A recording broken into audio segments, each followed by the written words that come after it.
The new 2024 Dungeon Master's Guide is here, and in this video, I'm going to tell you 7 useful things you can pull from this book to improve your D&D games.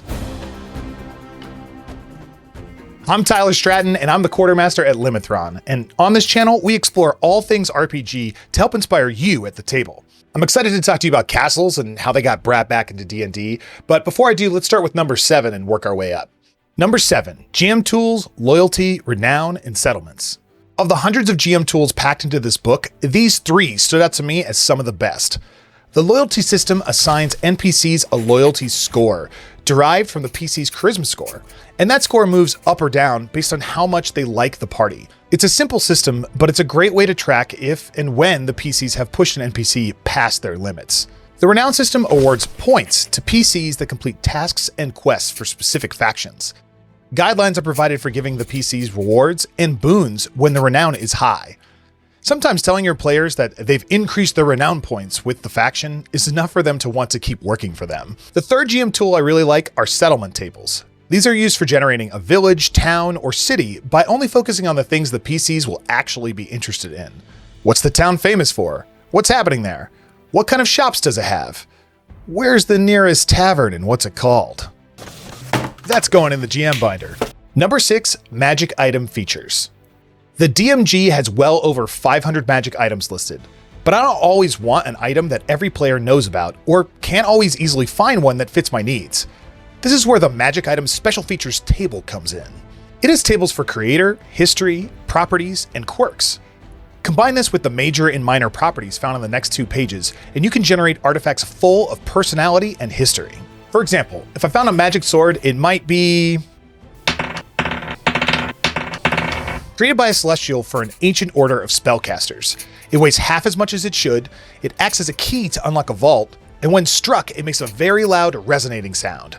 Adding in some major properties, it also deals extra force damage on impact, fitting for the loud noise. And if you are not part of the ancient spellcasting order that it was made for, you'll take psychic damage when you attune to it.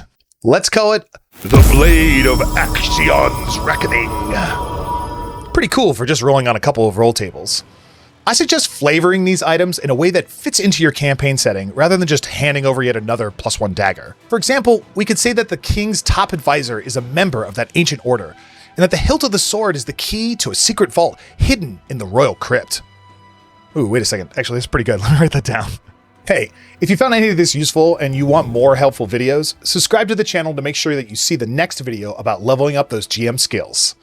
Okay, back to it. Number 5, name tables. These random name tables are great as they are organized by both sound and vibe. For example, common names and monosyllabic names, guttural, sinister, lyrical, and whimsical names. It's much easier to mix and match the types of names you need than it is to look up a dwarf or dragon name on 20 different charts. This is an instant add to my GM screen.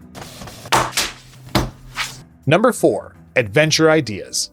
In the Creating Campaigns chapter, there's a section called Flavors of Fantasy. It lists 10 subgenres, their key elements, and 3 examples or hooks for running a campaign in that subgenre. Epic fantasy might have a dragon tyrant that demands tribute, while mystery might have a criminal syndicate with a network of spies that entangle the PCs. I found this list to be really evocative, and it instantly gave me ideas for several new campaigns. If you combine this section with the 62 adventure situations found in Chapter 4, you've got yourself a theme and the beginning of a great campaign. Number 3, Bastions. One of the largest new additions to the 2024 DMG is the Bastions system.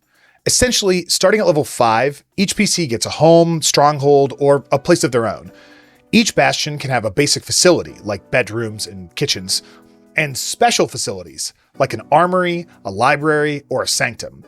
Each special facility comes with hirelings, which can be issued orders each bastion turn to do things like craft magic items, research lore, or bolster the bastion's defenses.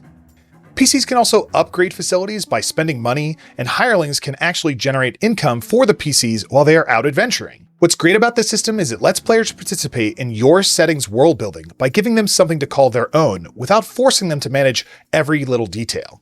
They can even pool their bastions to make one big bastion, like a thieves guild or a castle. Anyone who knows me well knows that I love castles.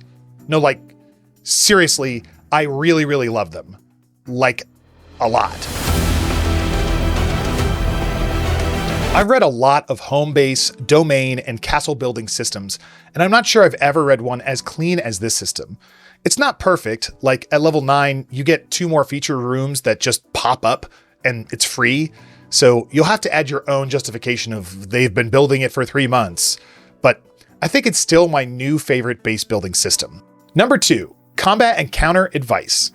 In the 2024 DMG, they have overhauled the challenge rating system to better balance encounters in D&D, but that's a topic for another video. However, at the top of the combat encounter section, there's some golden advice for how to make combat encounters more interesting. They are: make changes in elevation, put enemies in defensive positions, add hazards, mix your monster groups, and give reasons to move. Each of these has a few sentences of advice, and I like these blurbs so much that I'm going to print them out and tape them to my GM screen. Number 1, tracking sheets. The number 1 most useful thing I found in the new Dungeon Master's Guide is these tracking sheets. The book comes with 9 sheets, and they are all 100% free to download from D&D Beyond as form-fillable PDFs. They are: Game Expectations, perfect for Session 0, Travel Planner, for tracking journeys and making them more meaningful, NPC Tracker, to help you and your players remember who is who and what they are all about, Settlement Tracker, which is great for capturing a snapshot of villages and towns you've generated, Campaign Journal, not much different than a plain notebook, but a good reminder, DM's Character Tracker.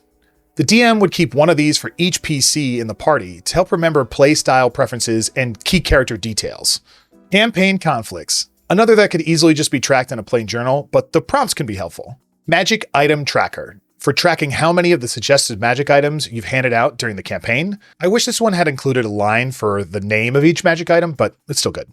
Bastion Tracker, where players can keep track of the facilities they've added to their bastion. Each of these sheets can not only be useful at the table, but they can be a great way to spark your imagination.